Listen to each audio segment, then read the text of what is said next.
The scene has changed from Florence to Rome, from the city of hard heads, sharp wits, light feet, graceful movement, to a city of weight, a city that is like a huge compost heap of human hopes and ambitions.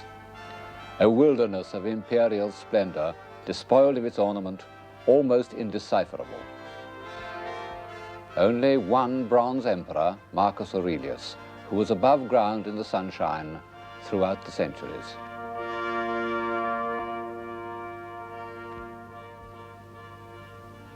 And as you see, the scale has changed.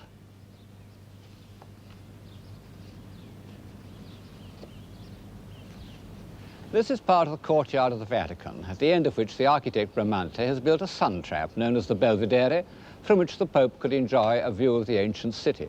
And it's in the form of a niche. But instead of being designed to hold a life-size statue, as it would have been 50 years earlier, it is enormous. In fact, it has always been known as Il Nicchione, the monster niche. It's the outward and visible sign of a great change that overcame the civilization of the Renaissance in about the year 1500. This is no longer a world of free and active men, but a world of giants and heroes.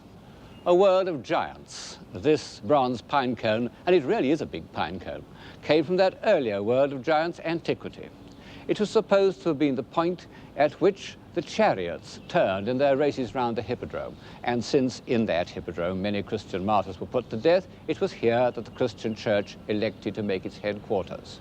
Huge, cloudy concepts compared to the sharp focus of Florence.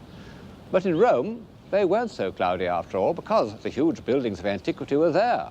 Very much more of them than we have today. Even after 3 centuries in which they were used as quarries, and in which our sense of scale has expanded, they still are surprisingly big. In the Middle Ages, men had been crushed by this gigantic scale.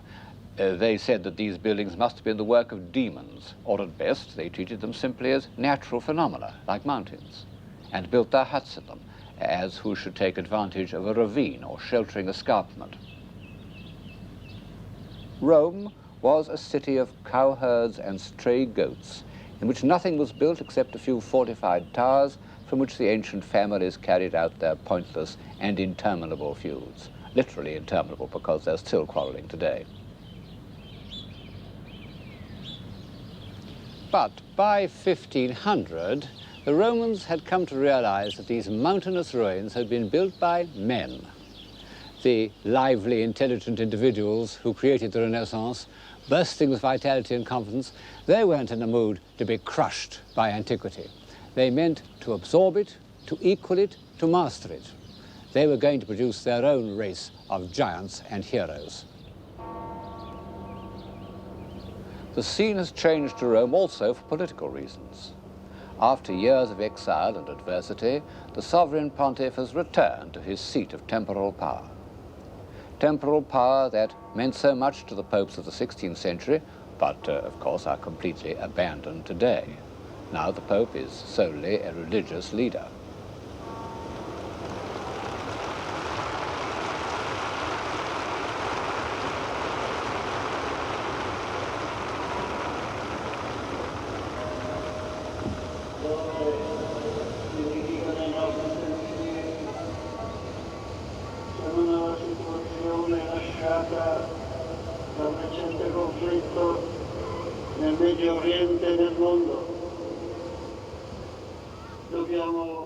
In what is commonly described as the decadence of the papacy, the popes were unusually able men who used their international contacts, their great civil service, their increasing wealth in the interests of civilization. And even Sixtus IV, who was as brutal and cunning as he looks, founded the Vatican Library and made the great humanist Plotina its first prefect. And here we see, for the first time, the splendid head of the young cardinal who, more than any man, was destined to give the high Renaissance its heroic direction, Giuliano della Rovere. What a lion he looks compared to the donkeys of the papal secretariat. And when he became Julius II, he was able, by magnanimity and strength of will, to inspire and bully 3 men of genius, Bramante, Michelangelo, and Raphael. This program is about a few individuals of genius. And two of them, Michelangelo and Raphael, were, to some extent, the creation of Julius. Without him, Michelangelo would not have painted the Sistine ceiling, nor would Raphael have decorated the papal apartments. And so we should have been without two of the greatest visible expressions of spiritual power and humanist philosophy. Well, this splendidly over life-size character conceived a project so audacious, so extravagant, that to this day the very thought of it makes me feel slightly jumpy. He decided to pull down old St. Peter's. It was one of the largest and most ancient churches in the world, certainly the most venerable, because it stood on the place where St. Peter was supposed to have been martyred. Julius decided to pull it down and put in its place something even larger and more splendid.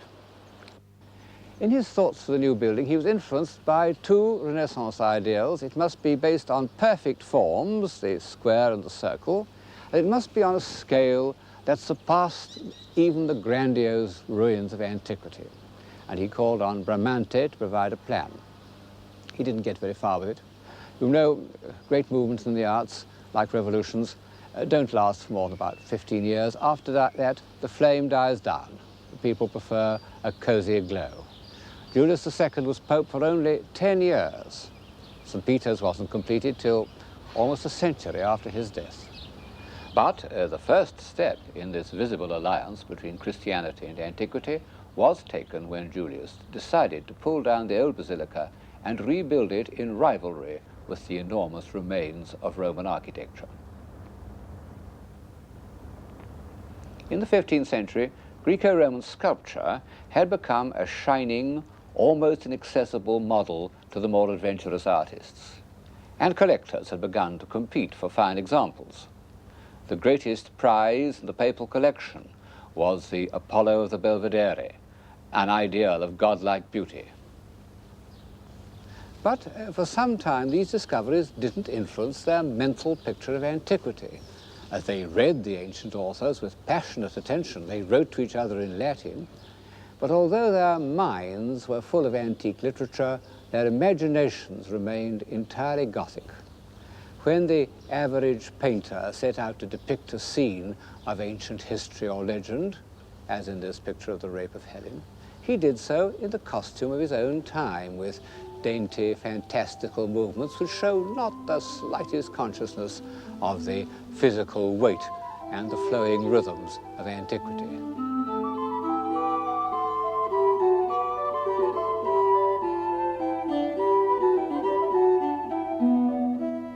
Well, these are not ancient Greeks, but 15th century Florentines. And the funny thing is that the humanists, who took such trouble about the text of an author like Livy, accepted a picture like this of the death of Julius Caesar as a correct representation of the event. And as long as there was this rather comical discrepancy between the written word and the image, antiquity couldn't exert its humanizing power on the imagination. I suppose that the first occasion in which the dream of antiquity is given a more or less accurate visible form is the series of decorations representing the triumph of Caesar, done for the court of Mantua by Mantegna in about 1480.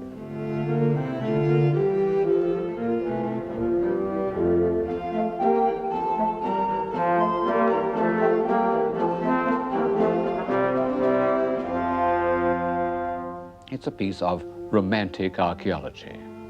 Mantegna has rummaged passionately in the ruins of ancient Roman towns to find evidence for the shape of every vase or of a Roman trumpet. But he has subordinated all his antiquarian knowledge to a superb feeling for the drive and discipline of Rome.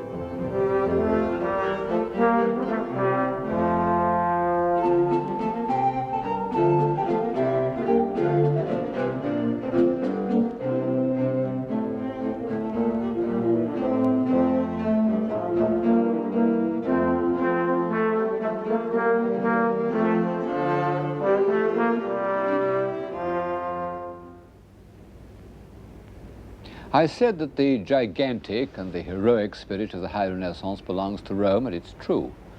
But there was a sort of prelude in Florence.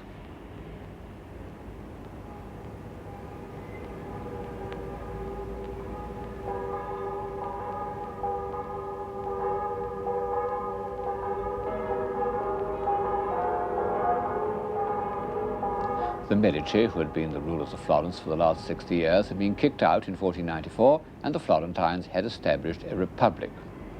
They made speeches full of the noble puritanical sentiments which pre-Marxist revolutionaries used to dig up out of Plutarch and Livy, and to symbolize their convictions, they re-erected two statues by Donatello, the Lion of the Republic called the Marzocco, and Judith the Tyrant Slayer, two figures belonging to an earlier period of Florentine liberty.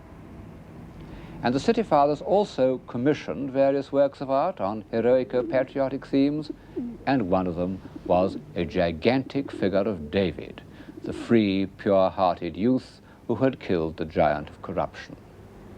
And the commission was given to an alarming young man who had just returned from Rome to his native city, Michelangelo. Only 25 years separate this marble hero from the dapper little figure which had been the last word in Medician elegance, the David of Verrocchio, and you see there really has been a turning point in the human spirit. The Verrocchio is light, nimble, smiling, and clothed. The Michelangelo, this is the original, the one you saw on the piazza was a copy. The Michelangelo is vast, defiant, nude. It's rather the same progression that we'll see again in music between Mozart's Figaro and Beethoven's Fidelio.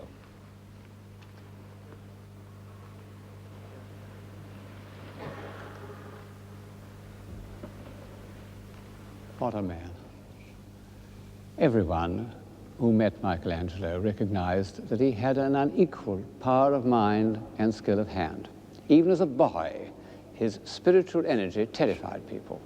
Personally, I believe that this small figure, which he carved in Bologna when he was under 20, is a self-portrait.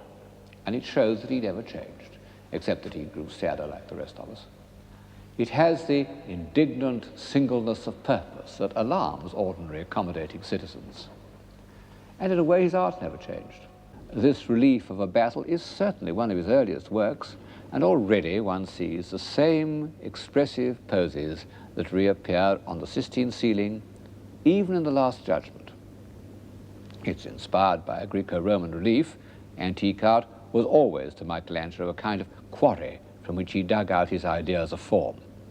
But of course, it's still rather a rough version of antiquity, and when he went to Rome, he was able to make much more finished versions of antique sculpture, some that were actually passed off as originals. This one even achieves some of the unpleasant smoothness of a Roman copy.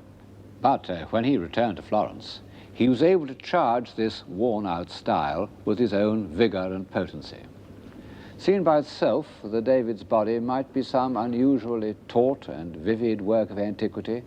It's only when we come to the head that we're aware of a spiritual force that the ancient world had never known. I suppose that this quality, which I've called heroic, isn't a part of most people's idea of civilization. It involves a contempt for convenience and a sacrifice of all those pleasures that contribute to what we usually call civilized life. It's the enemy of happiness. And yet, we recognize that to despise material obstacles and even to defy the blind forces of fate is man's supreme achievement.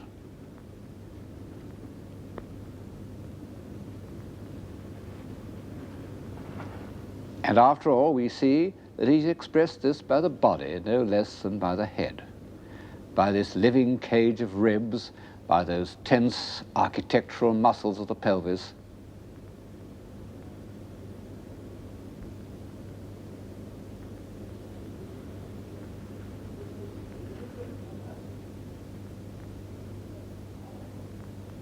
Above all, by this huge Florentine hand, so far from the antique tradition of ideal beauty.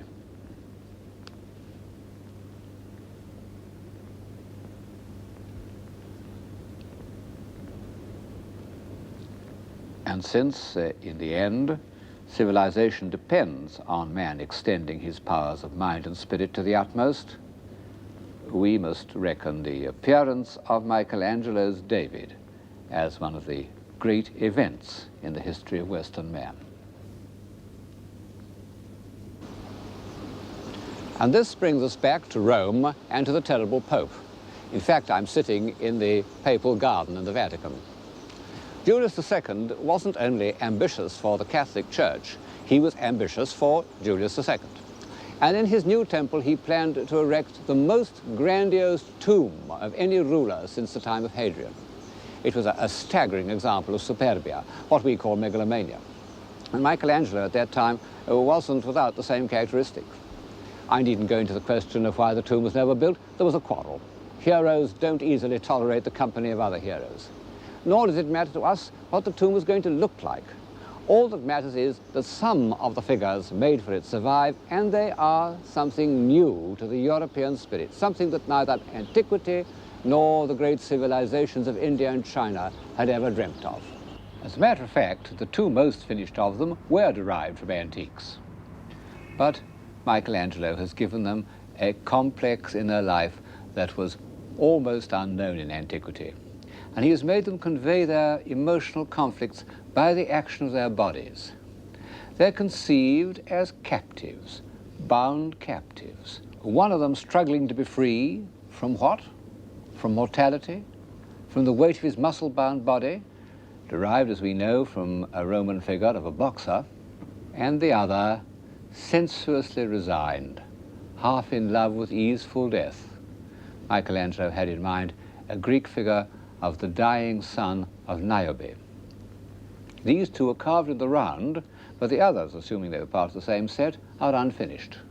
Their bodies emerge from the marble with the kind of premonitory rumbling that one gets in the Ninth Symphony, and then sink back into it.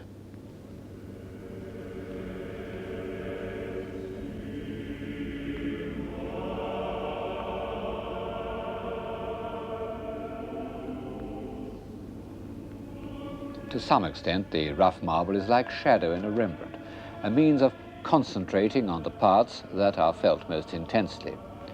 But it also seems to imprison the figures. In fact, they're always known as the prisoners, although there's no sign of bonds or shackles.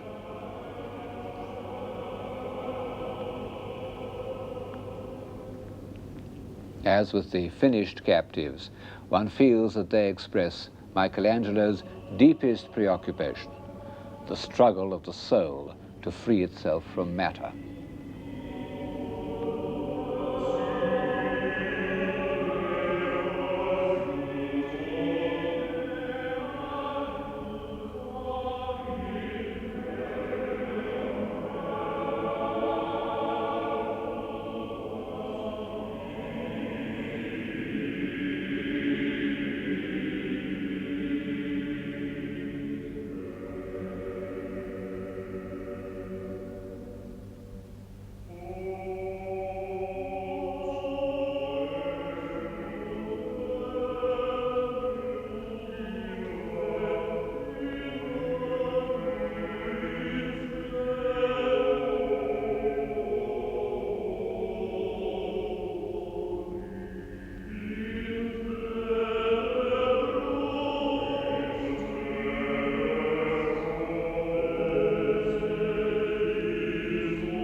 I'm standing in the Sistine Chapel, and above my head is one of the greatest works of man, Michelangelo's ceiling.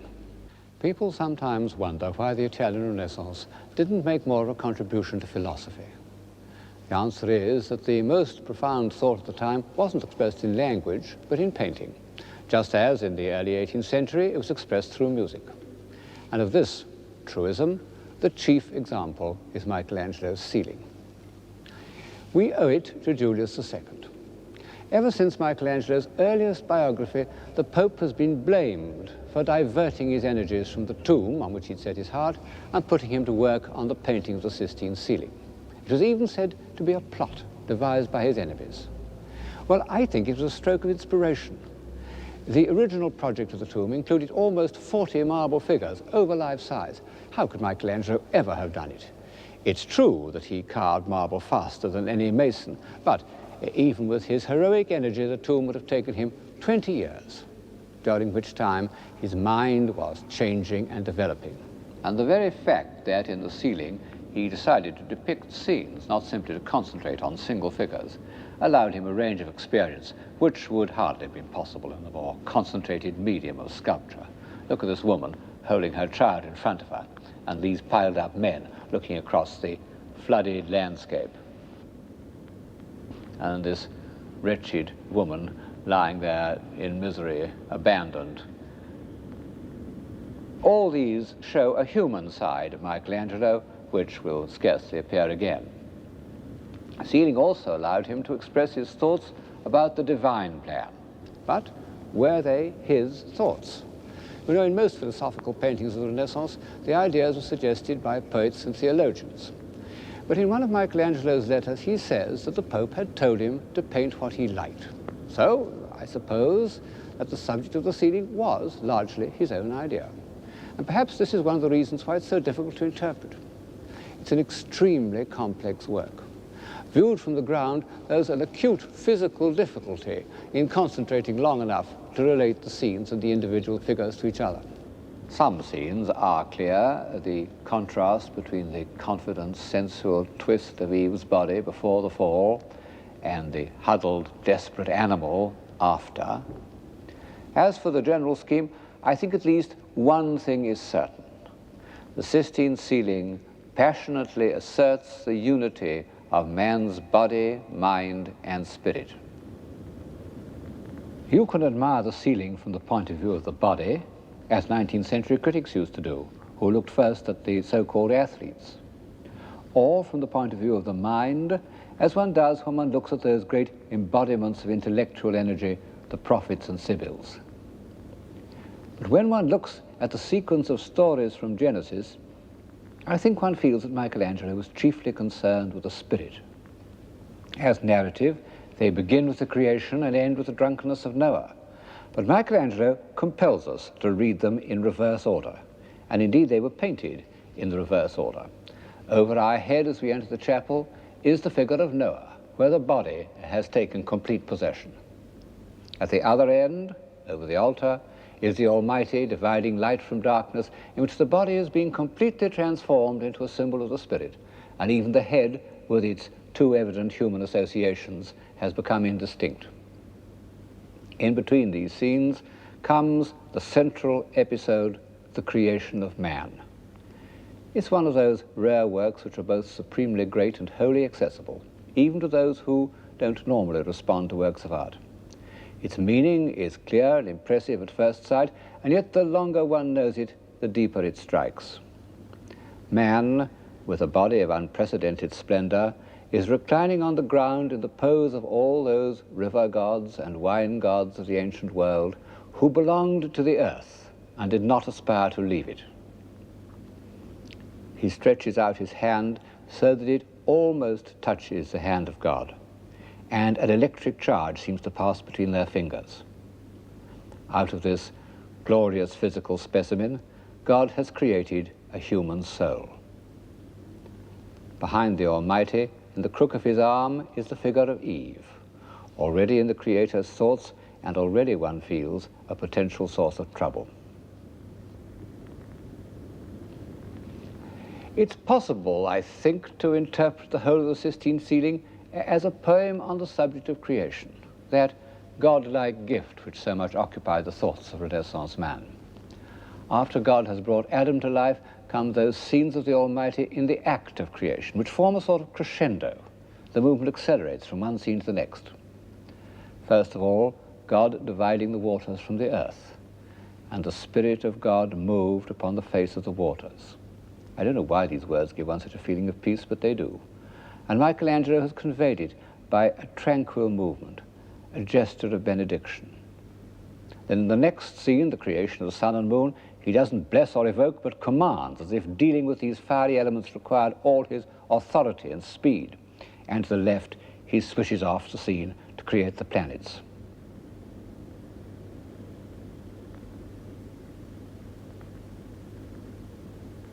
Finally, we're back at the separation of light and darkness, of the rare attempts of finite man to set down an image of infinite energy. This seems to be the most convincing.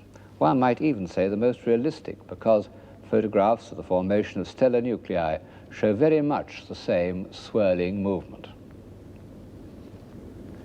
Michelangelo's power of prophetic insight gives one the feeling that he belongs to every epoch, most of all, perhaps, to the epoch of the great Romantics, of which we are still the almost bankrupt heirs.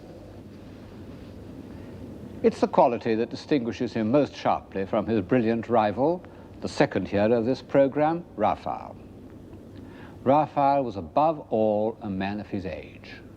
Even in his early work, still painted in the clear, self-contained style of the 15th century, he has begun to absorb and harmonize all that was being felt or thought by the finest spirits of his time. He is the supreme harmonizer. That's why he's out of favor today. One couldn't write a bestseller about Raphael. I suppose one must allow that, as works of art, Raphael's frescoes aren't all that easy to enjoy. Even in the 18th century, when Raphael stood at the summit of an established Olympus, Sir Joshua Reynolds warned young artists not to be disappointed by their first visit to the stanze, but to go on looking and looking till finally they understood the restrained but perfectly balanced language in which he expresses his ideas. I've tried to follow his advice over the last 40 years, and I promise you, it's been worth the effort. Raphael came from Urbino, where his father was court painter. And it's reasonable to suppose that he was introduced to the papal service by his compatriot, Bramante, who was not only the architect of the new St. Peter's, but seems to have been on relatively intimate terms with Julius II. At the time, Raphael was 27. He'd only once tried his hand at mural painting. He'd shown no evidence at all that he could cope pictorially with great ideas, and yet Julius had the insight to commission this young man to decorate the library and study which was to be the center of the Pope's life, where he was to meditate on theology, decide on action. The decorations must, in some sense, project and harmonize his thoughts. No doubt Raphael had passed much of his boyhood in Urbino in the Paris Library, where paintings of poets and philosophers and theologians were placed above the shelves containing their books. And when he came to decorate what in effect was a branch of the papal library, he determined to carry the same idea further. He would not only portray the figures whose books were on the shelves below, he would relate them to each other and to the whole discipline of which they formed a part. He must have had advice from the learned, cultivated men who made up about a third of the papal curia, but that sublime company wasn't assembled by a committee. It represents human reason. It's always known as the School of Athens, and on the opposite wall is divine reason, known for some reason as the Disputa. On the subsidiary wall, the window wall, is poetic inspiration, Apollo and the Muses, known as the Parnassus. Everything in the groups is thought out. For example, of the two central figures in the School of Athens, Plato, the idealist, is on the left, and he points upwards to divine inspiration. And beyond him, to the left, are the philosophers who appeal to intuition and to the emotions. We recognize Socrates, but many of the others can't be identified. We can be certain only that these noble human beings are passionately engaged in a search for truth.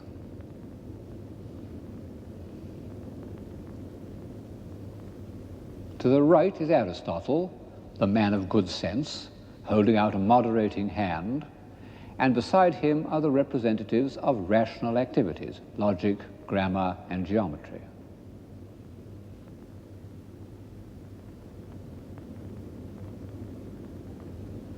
Curiously enough, Raphael has put his own portrait in this group, next to a bearded philosopher who seems to be an ideal portrait of Leonardo da Vinci, perhaps intended to represent Pythagoras.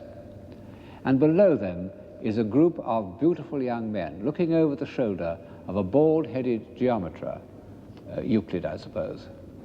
He is certainly a portrait of Bramante, and it's fitting that he should be there because the noble piece of architecture in which these representatives of human reason are assembled must, I think, represent Bramante's dream of the new St. Peter's.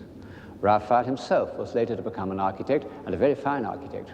But in 1510, he couldn't possibly have conceived a building like this, one of the most life-enhancing effects of space in art. It may have been designed by Bramante, but Raphael has made it his own. Like all great artists, he was a borrower. But he absorbed his borrowings more than most. One has a vague feeling that these figures are inspired by Hellenistic sculpture. I suppose that's one of the things that makes him distasteful to us. But every figure in this picture is pure Raphael, or every figure but one.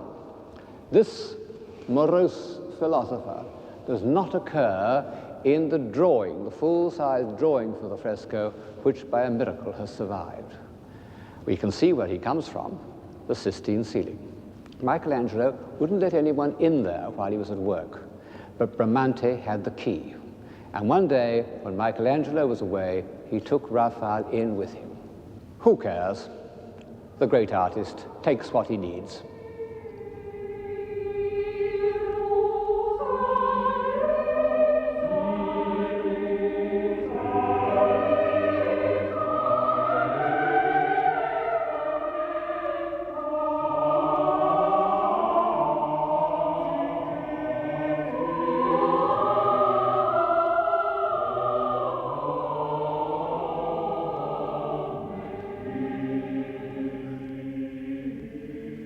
While human reason is rooted to the earth, divine wisdom floats in the sky above the heads of those philosophers, theologians, and church fathers who have tried to interpret it.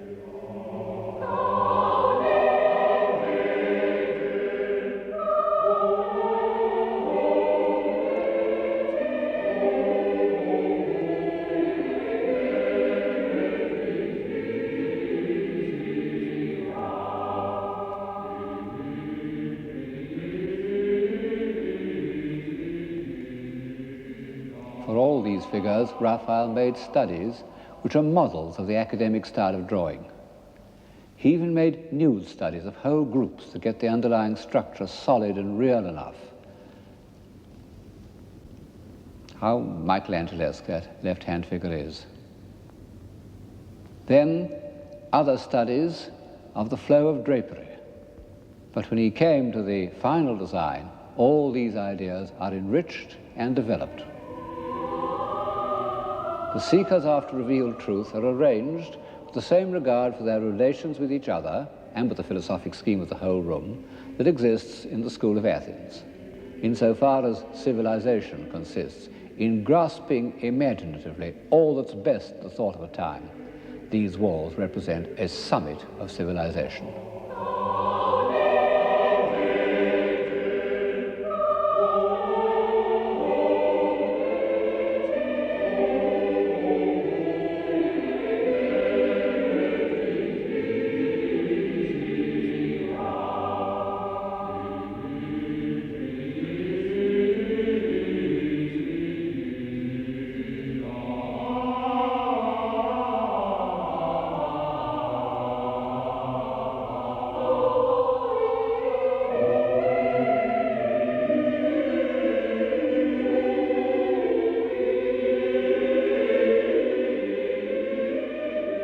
If only we feel Raphael had more often allowed himself this vein of sensuous poetry, which in its way is quite as civilizing as his intellectual abstractions.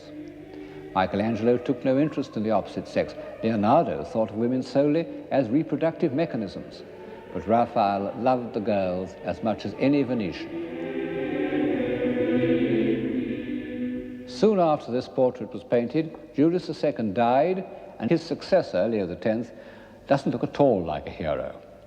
I suppose Raphael tried to make this portrait as flattering as possible, but what a contrast to the old warrior.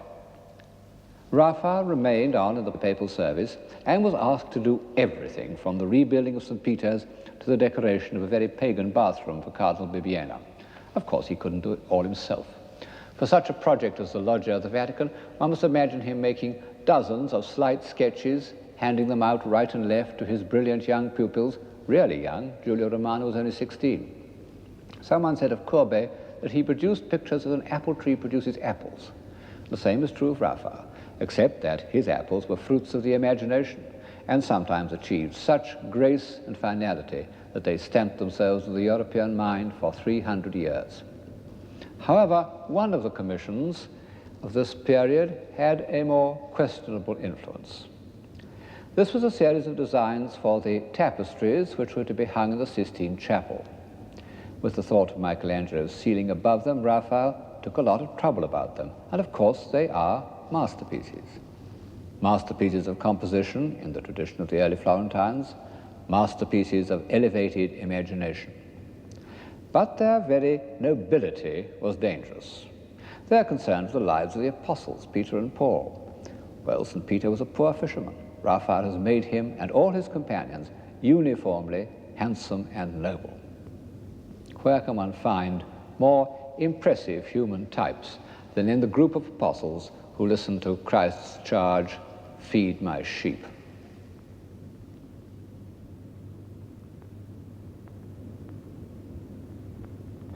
It may be good for us to leave our daily chores and move in high company for a short time, but this convention by which the events in biblical or secular history could be enacted only by magnificent physical specimens, handsome and well-groomed, went on for too long, till the middle of the 19th century, in fact. Only a very few artists, perhaps only Caravaggio and Rembrandt in the first rank, were independent enough to stand against it. And I think that the convention, which was an element in the so-called grand manner, became a deadening influence on the European mind. It deadened our sense of truth, even our sense of moral responsibility, and led, as we see in modern art, to a hideous reaction. In the autumn of 1513, soon after the death of Julius, there arrived in the Belvedere, almost exactly where I am now, one more giant, Leonardo da Vinci. Historians used to speak of him as a typical Renaissance man, a kind of successor to Alberti. Well, that's a mistake. In fact, he belongs to no epoch. He fits into no category. And the more you know about him, the more utterly mysterious he becomes. Of course, he had certain Renaissance characteristics. He loved beauty and graceful movement. He shared, or even anticipated, the megalomania of the early 16th century. The horse that he modeled as a memorial to Francesco Sforza was 26 feet high.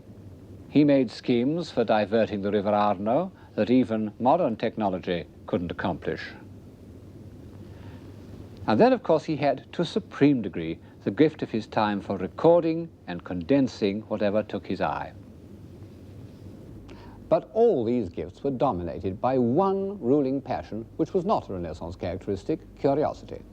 He was the most relentlessly curious man in history. Everything he saw made him ask why and how, particularly how. And he's left his answers in thousands of sheets of paper and scores of notebooks. I've got in my hands the facsimile of one of these, manuscript B.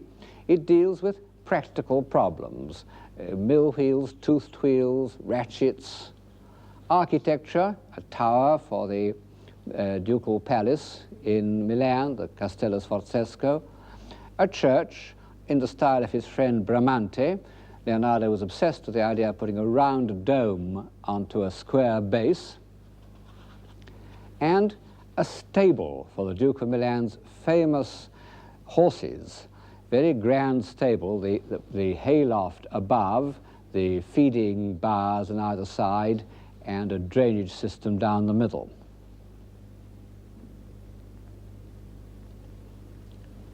And then the other aspect of Leonardo's mind, his interest in theoretical and mathematical problems. This you see in a manuscript called Manuscript A, where he's studying the light falling, the action of light falling on a sphere, and the interruption of light, forming this continuous modeling. It looks abstract enough, but in fact it was the theoretical study of light falling on a sphere that enabled Leonardo to achieve the incredibly precise, scientifically precise, continuous modeling of the head of the Mona Lisa. You can see from these manuscripts that Leonardo's curiosity was matched by an indefatigable energy. He's never satisfied with a single answer. He goes on asking the same question again and again, worrying it, restating it, countering imaginary antagonists, till the reader is absolutely worn out. Fortunately, he also left answers in the form of drawings, which are, or appear to be, easier to take in.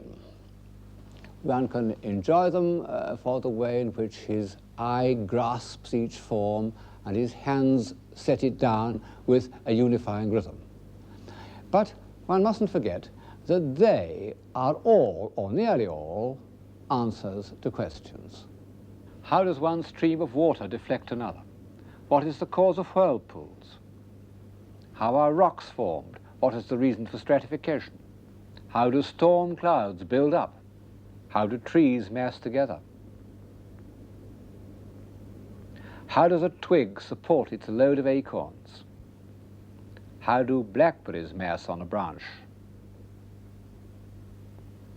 Why do the leaves of a Star of Bethlehem resemble the movement of water?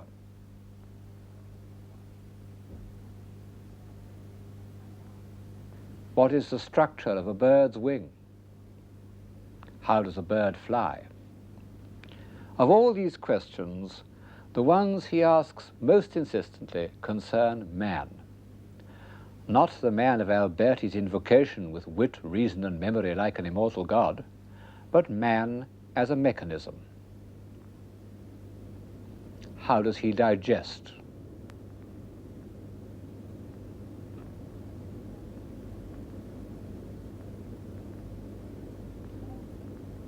How does the heart pump blood?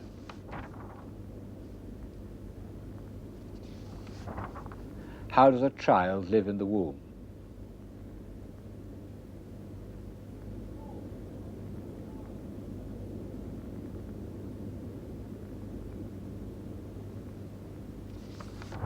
How does he speak?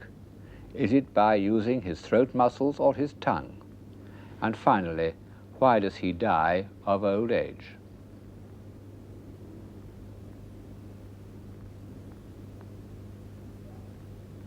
Leonardo discovered a centenarian in a hospital in Florence and waited gleefully for his demise in order to examine his veins. Every question demanded dissection, and every dissection was drawn with marvelous precision.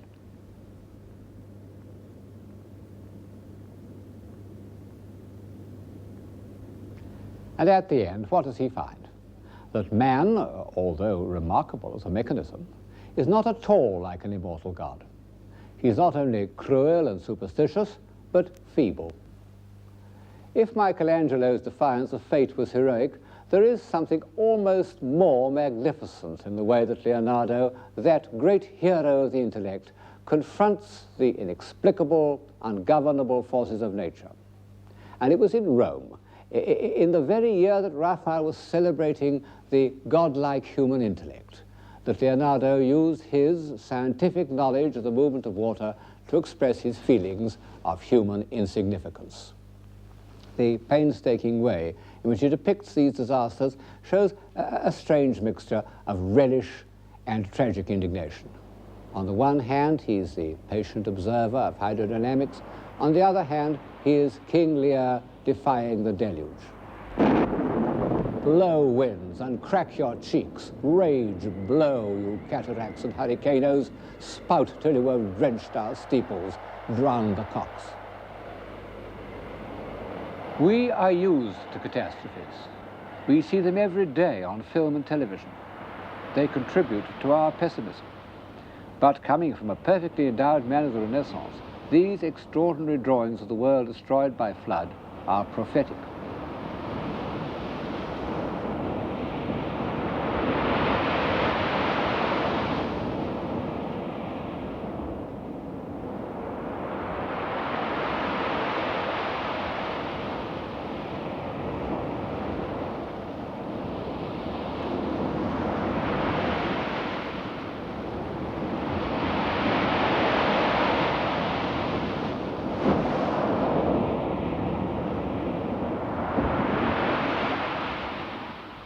The golden moment was almost over. But while it lasted, man achieved a stature that he's hardly ever achieved before or since, because to the humanist virtues of intelligence was added the quality of heroic will. For a few years it seemed that there was nothing which the human mind couldn't master and harmonize.